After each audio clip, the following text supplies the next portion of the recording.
آسانی کو دل بیدار فروغی،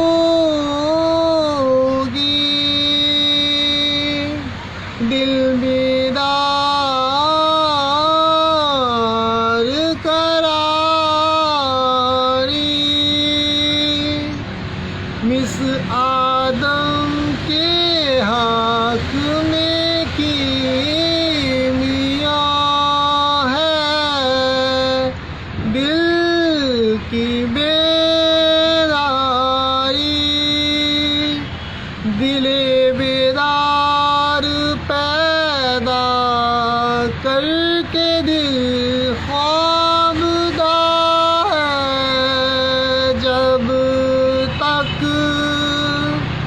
نہ تیری ضرب ہے کاری، نہ میری ضرب ہے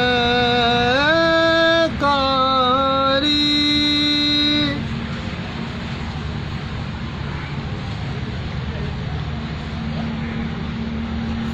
مشام تیز سے ملتا ہے صحرا میں نشہ اس کا، ظن و تحویر سے ہاتھ آتا نہیں، آوے تار تاری خداوند تیرے سادہ دل بندے کی در جائیں، درویشی بھی عیاری، سلطانی بھی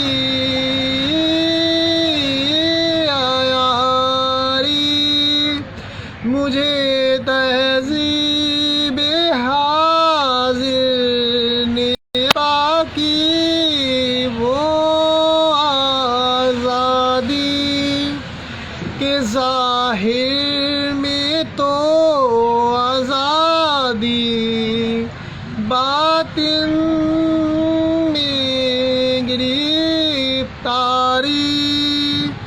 تو اے مولا یسرا آپ میری چار سازی کر، میری دانش ہے فرنگی، میرا ایمان ہے زناری، دل بینا بھی کر خدا سے طلب، آنکھ کا نور دل کا نور نہیں ہے۔ یہاں پہ علامہ اقبال رحمۃ اللہ فرماتے ہیں کہ جو حضرت عمر فاروق رضی اللہ تعالیٰ عنہ یا حضرت حیدر حضرت علی کرم اللہ وجہہ کو جو مقامات ملے ہیں، ان کے دل زندہ ہونے کے باعث ملے ہیں، ان کے دل بیدار تھے۔ اب دل بیدار کیسے ہوتے ہیں؟ دل بیدار کیسے؟ دل بیدار کیسے؟ دل بیدار کیسے ہوتے ہیں؟ اللہ تعالیٰ فرماتا ہے کہ جو میرا بہترین ہے وہ زندہ ہے، اور جو میرے سے کٹ گیا، جو مجھ سے غفلت اختیار کر گیا، جس نے شیطانیت کا لبادہ اوڑھ لیا، وہ مردہ ہیں، وہ مجھ سے پرے ہیں۔ بڑے ذاکرین ایسے ہیں جو عبادت گزار ہیں مگر ان میں تقویٰ نہیں ہے، تقویٰ نہ ہونے کی وجہ سے وہ غفلت میں پڑے ہوئے ہیں اور سمجھتے ہیں کہ ان کی ظاہری عبادات، جبکہ نماز تو برائی ہو گئی ہے اسی لوگ کی، ظاہری عبادات جو ہے وہ کر رہے ہیں تو لہٰذا وہ برگزیدہ ہو گئے۔ ایسا نہیں ہے، یہ عبادات اپنی جگہ پہ ہیں مگر انسان کا تقویٰ، پاکیزگی، تربیت کی خاص ہوتی ہے۔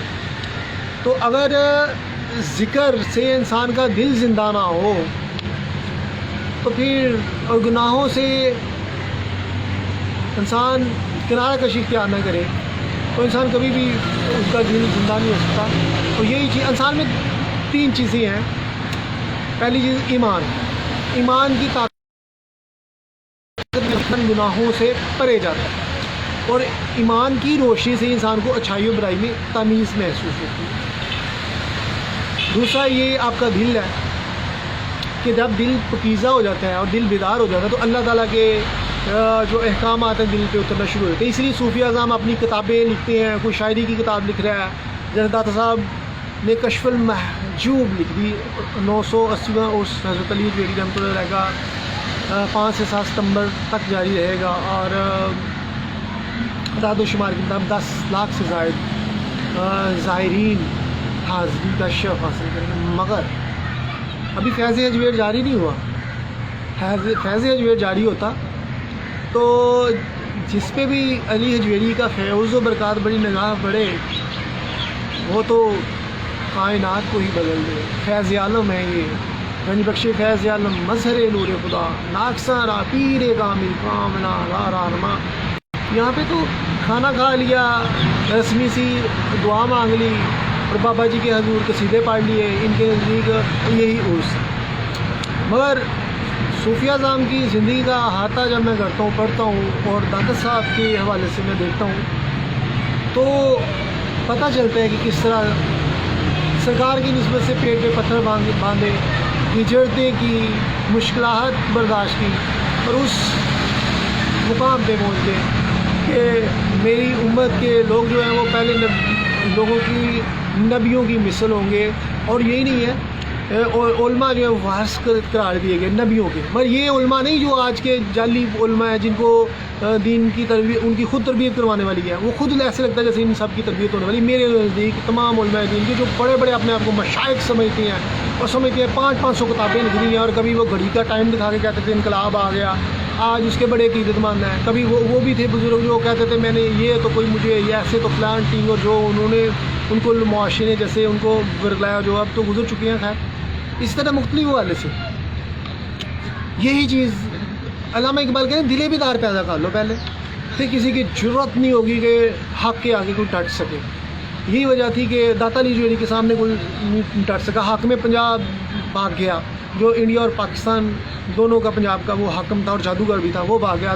پرتھوی راج چوہان کا خواجہ معین الدین چشتی رحمۃ اللہ نے خاتمہ۔ اب روحانی پرواز کیسے شروع ہوگی؟ دل بیدار ہوگا تو روحانی پرواز شروع ہوگی نا۔ پھر عشق کا پرمٹ ملے گا، عشق کے بعد خود ہی عشق کا مقام اشکارا ہوگا، اور پھر فاتح عالم کا تصور ہوگا۔ یہاں اس کسی خطہ میں مرد درویش کو حکومت ملی، کسی طاقتور شخصیت کو یہ ضرورت نہیں ہوتی کہ وہ مرد درویش سے ٹکرا جائے، کیونکہ اللہ کے ولی کے ساتھ جو دشمنی کرتا ہے وہ پارا پارا جاتا ہے۔ مگر آج دیکھیں جن کی چند عقیدت مند ہیں کاپی پیسٹ کر کے کتابیں لکھی، وہ کتابیں نہیں جس میں حکمت نہیں، جیسے غوث اعظم رحمۃ اللہ لکھی ہے، یا داتا صاحب نے کشف المحجوب لکھ دی، یا باب اللہ شاہ نے لکھ دیا، میاں محمد بخش کا کلام ہے، سلطان باہو کا رحمۃ اللہ کلام ہے، یا بادشاہ صاحب کا کلام ہے۔ یہ کاپی پیسٹ والی چیزیں ہیں، ادھر سے کاپی کی نقل مار کے چیزیں لکھ دی اور کہا میں نے کتابیں لکھ دی۔ خود ان کی روحانی پروازیں نہیں۔ صوفیہ اعظم نے اگر کام کیے ہیں تو صوفیہ اعظم دل بیدار تھے، ان کی روحانی پروازیں تھیں۔ جیسے میں نے روحانیت کے حوالے سے اپنی 10 سے 12 ویڈیو بنا دی، روحانی پرواز، روح کیسے پرواز کرتی ہے اور کیسے عشق کا پرمٹ ملتا ہے۔ وہ میری ویڈیوز اب یوٹیوب پہ سرچ کریں، فیس بک پہ جا کے سرچ کریں، پھر آپ کو ملے گی۔ میں اب بار بار چیزیں پڑھ رہی، میں نے آگے بڑھنا ہے، میں مختلف موضوعات پہ بولتا رہتا ہوں۔ اب ان کی روحانی پروازیں تھیں، اور وہی چیز بنی اسرائیل کے نبیوں کی مثل ہوں گی، یعنی ان سے اب نبیوں کو موعظت ہوتے ہیں، اور جو ولی ہوتے ہیں ان کے ساتھ کرامات کا ظہور ہوتا ہے، اور اللہ تعالیٰ کی مدد ان کے ساتھ لمحہ بلمحہ اترتی ہے جیسے نبیوں کے ساتھ اترتی ہے۔ کیونکہ حق اور باطل کا مارکا ابھی بھی جاری ہے، اور حق پہ جو ہے وہ ابھی بھی سرکار کے عقیدت مند جو ہیں، جو اپنے پیڑ پہ پتھر باندھتے ہیں قربانی، تو اب بھی شیطانی کفتوں کا، غلط قسم کے نظریات کا، بہودگیوں کا، بد کرداریوں کا خاتمہ کرتے نظر آتے ہیں۔ کہیں پہ اپنی فیوز و برکات اور روحانیت بڑی نگاہوں سے معاشرے کا نظام خواجہ صاحب نے کیا، کفر کے معنوں میں لرزہ طاری کر دیا، جتنے بھی غلط قسم کے عقائد تھے ان کا خاتمہ کر دیا۔ مرد درویش کی نگاہ سے ہی کائنات میں بہار آ جاتی ہے۔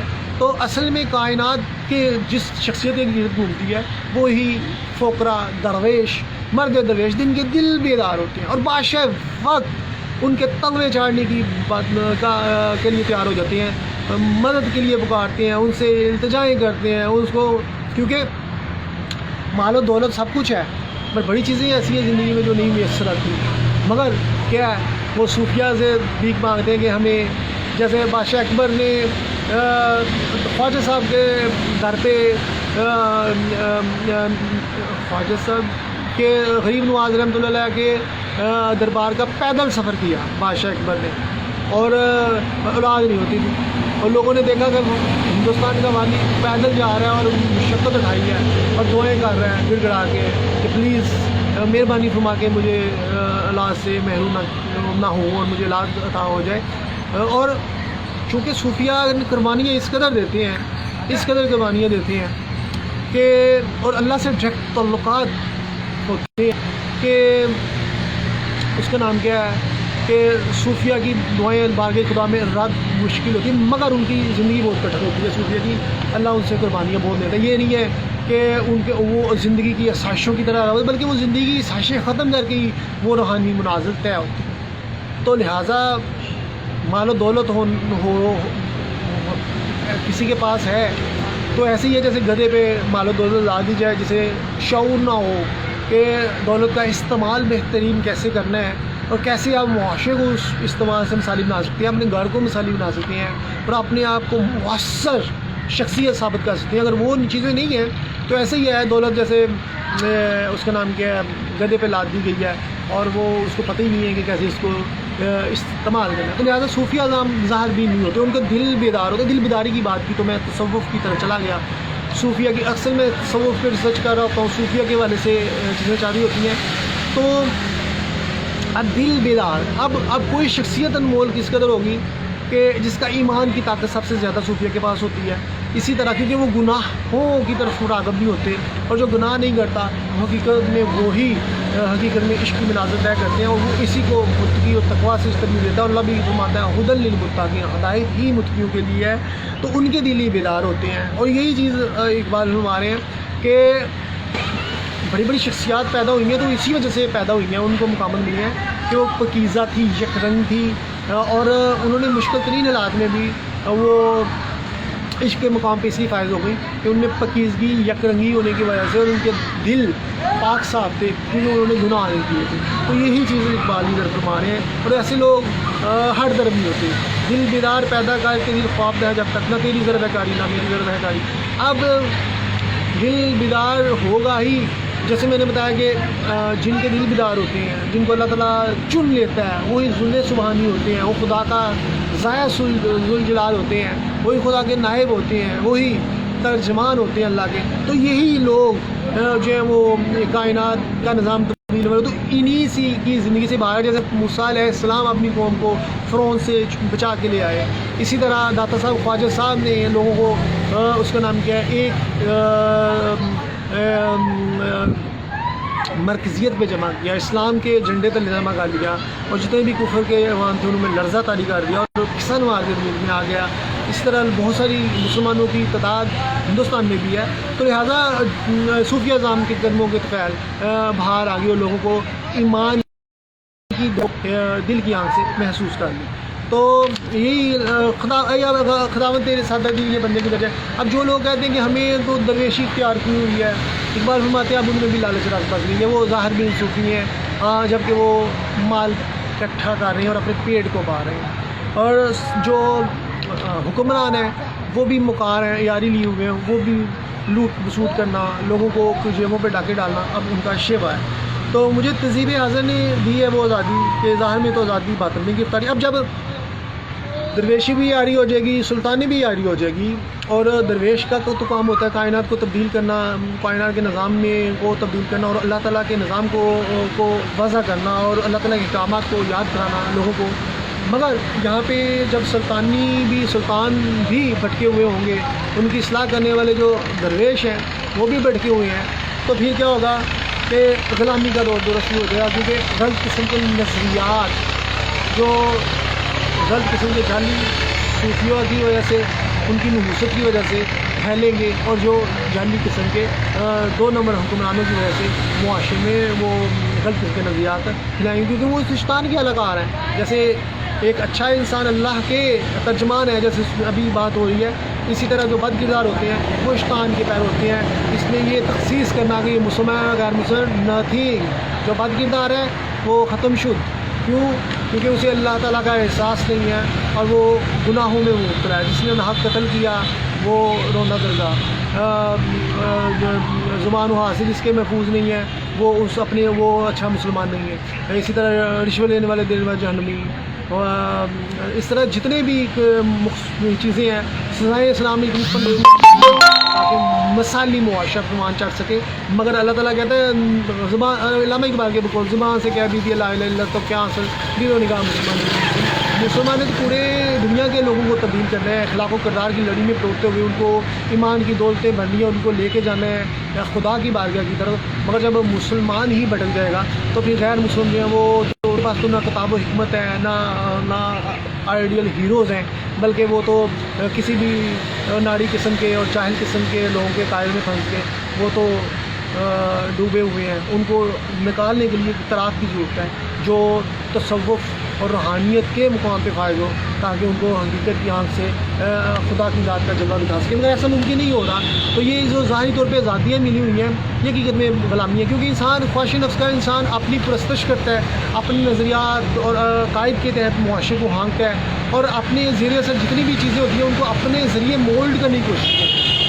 جبکہ اسلام کا حسن یہ ہے کہ اللہ تعالیٰ کہتا ہے کہ کوئی بھی برا ہے، اگر تمہارے والدین برے ہیں تو ان کی غلط بات نہ مانو. اس طرح بیوی کا رشتہ ہے تو اگر بیوی غلط ہے تو اس کو ٹھیک کر لو، یا شوہر غلط ہے تو اس کو ٹھیک رہنا چاہیے. اس طرح بچے ہیں تو ان کو ڈانٹ کے ٹھیک کریں اور وہ غلط راستے پہ ٹریک پہ نہ نکلیں، تاکہ بغاوت کا دوران ہو، شیطانیت پروان نہ چڑھے، شیطانیت پروان نہ چڑھے.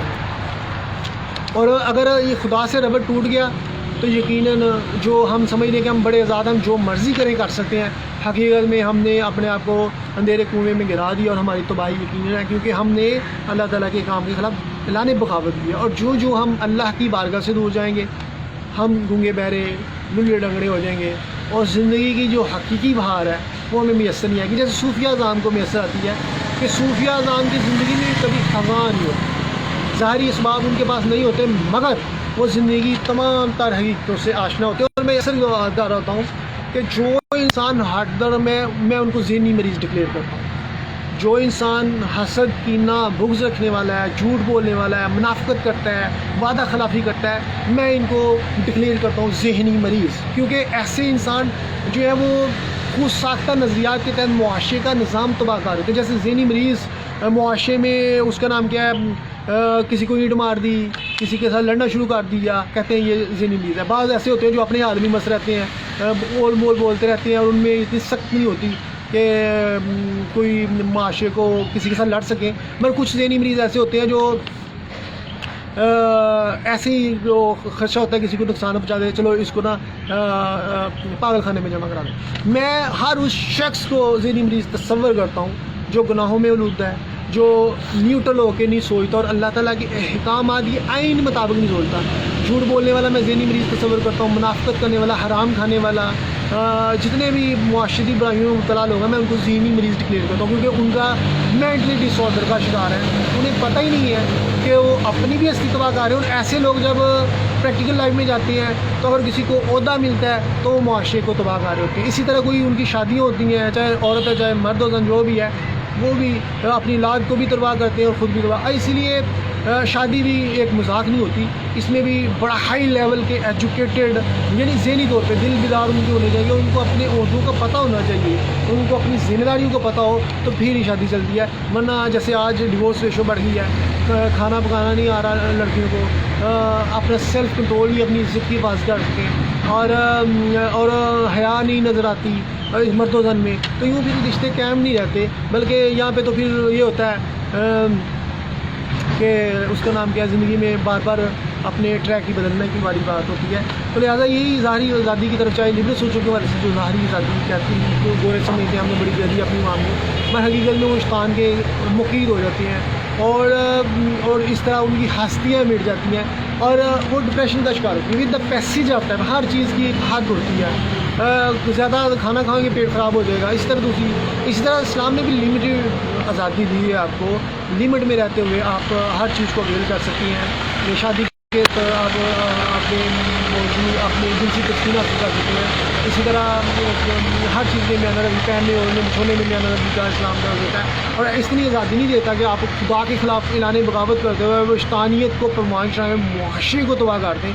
اسلام بالکل اس کی اجازت نہیں دیتا. مگر اقبال ان تمام، چاہے وہ انفرادی آزادی ہے، قومی آزادی ہے، یا دوسری آزادیاں جو جاہل قسم کے حکمرانوں نے دی ہوئی ہیں اپنے لوگوں کو، یہ جو قوانین غلط قسم کے پاس کر دیے کہ تاکہ معاشرے میں غلط قسم کی سوچیں پروان چڑھیں، اور جو پاکیزگی کی وجہ سے معاشرے میں تبدیلیوں اور انقلابات ہے اس کا سلسلہ رک جائے. اور جب لوگ خدا کے نافرمان ہو جائیں گے تو کوئی معاشرے کی اصلاح کی بات نہیں کرے گا، اور یوں ان کو اپنی بے معنی چیز کو تو کرنے کا موقع مل جائے گا. اور ان کو اسی طرح جب والدین جو ہے وہ اپنی اولادوں کو بے معنی آزادیاں دے دیتے ہیں تو اولادیں تباہی کا شکار ہو جاتی ہیں، اور وہ یقیناً پھر انہیں والدین کا گلا گھونٹ رہی ہوتی ہیں کیونکہ تربیت دی تھی انہوں نے، تو وہی ان کے قتل کا باعث بن رہی ہوتی ہے. اسی طرح حد سے دی ہوئی آزادی بھی نقصان دہ ہے، مگر جو آزادی لمٹ، کیونکہ یہ زندگی جو ہے وہ آزمائش گاہ ہے، اور ادھر ہر لمحہ ایسا ہی ہے جیسے آپ صراط پہ چڑھ رہے ہیں، ذرا سی غفلت آپ کو اندھیرے کنویں میں پھینک دے گی. مگر وہ ان کے لیے جو اہل شعور ہے اور جو خواہش نفس کا شکار ہیں، جو کم عقل ہیں، جاہل ہیں، ان کو پتہ ہی نہیں ہے کہ وہ اپنی ہستی کو کیسے مٹا رہے ہیں اور کس طرح غلط قسم کے نظریات میں بنس کے اپنی اور اپنے خاندان کے لیے تباہی کا باعث بنے. اس لیے اسلام کا یہ حسن ہے.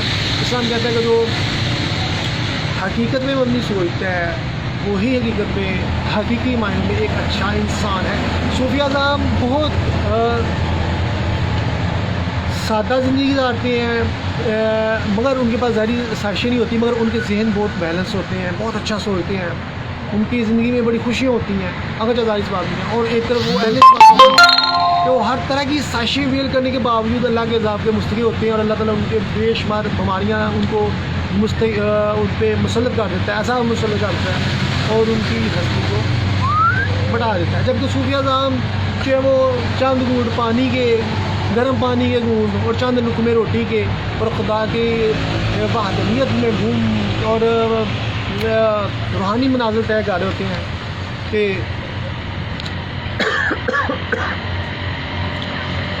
جو تجھے جان گیا اس جان کا کیا کرے، گھر بار بیوی بچوں کا کیا کرے، تو نے تو اسے دیوانہ بنا کر دو جہاں بخش دیے، پر تیرا دیوانہ دو جہاں کا کیا کرے. یہ حضرت بہاؤالدین زکریا ملتانی رحمۃ اللہ علیہ کے خاص جنہوں نے بول دی.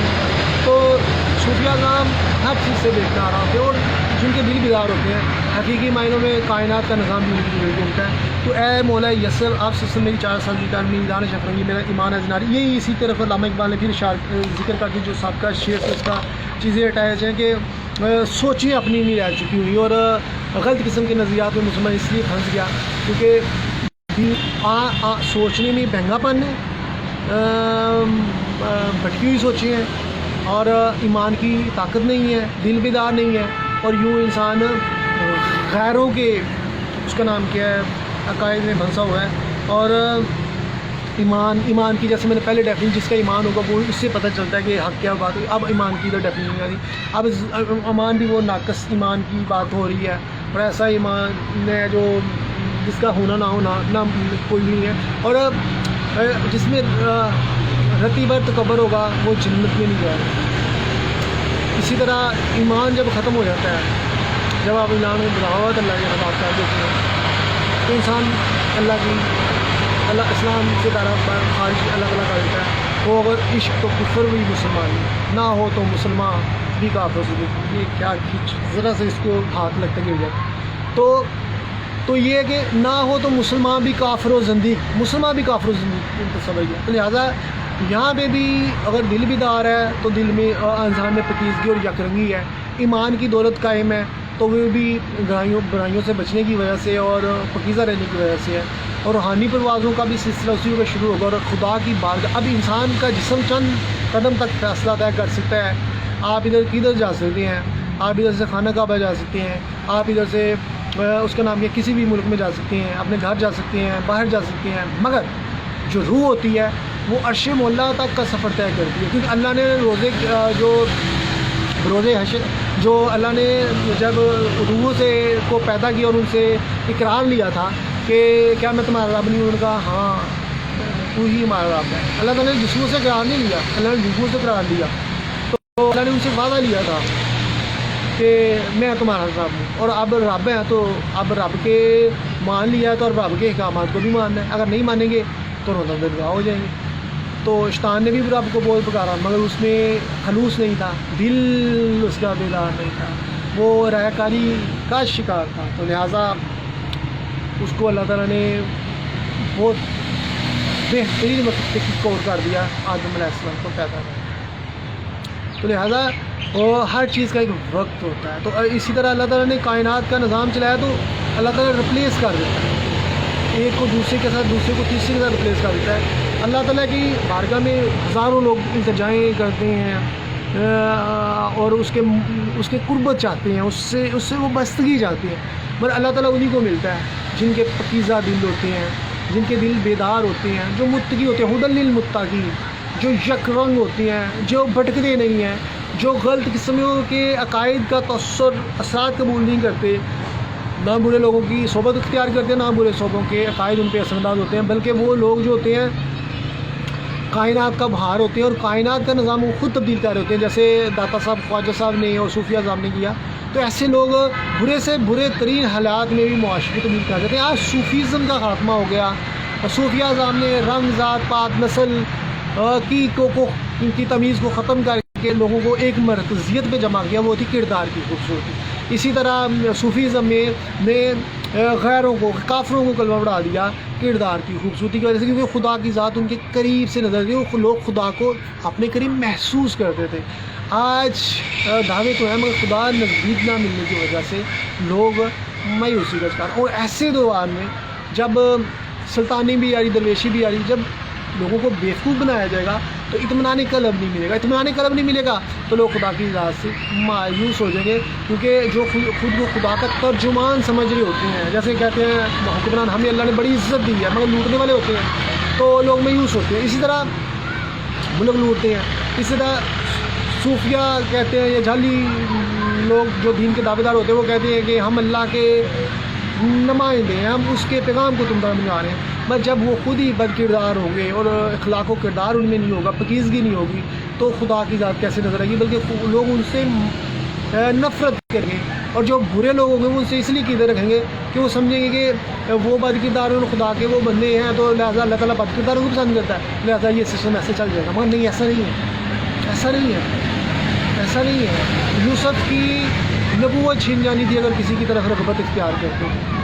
آدم علیہ السلام نے ایک دانہ کھایا اور جنت سے اللہ تعالیٰ نے نکال دیا، حالانکہ دانہ اناج تو سب کچھ کرتے ہیں مگر اللہ کے احکامات کی نافرمانی تمام ان کے تباہ کر دی گئی، اس لیے کیونکہ انہوں نے خدا کی نافرمانی، ناپ تول میں کمی کرتا تھا، کوئی فحاشی میں مبتلا تھا، کوئی وعدہ خلافی کرتا، اس طرح مختلف عذاب اللہ تعالیٰ نے ان پہ لاگو کر دیا۔ تو پورا قرآن اس طرف اشارہ کرتا ہے کہ تمام ان کے تباہ نہیں ہوئی کیونکہ وہ نافرمان تھی، اللہ تعالیٰ نافرمانی کو پسند نہیں کرتا۔ تو یہی چیزیں اقبال ذکر کر رہے ہیں کہ اگر تم اللہ تعالیٰ کے حقیقی معنوں میں بندے ہوگے تو پھر اللہ تعالیٰ تمہیں انعامات اور کرامات سے نوازے گا، اور تمہارا دل بیدار ہوگا، اور تمہاری ہی اور تمام کائنات کا نظام مہر و منہ انجم کا محاسب ہے، کلندر ایام کا مرکب نہیں، راکب ہے کلندر۔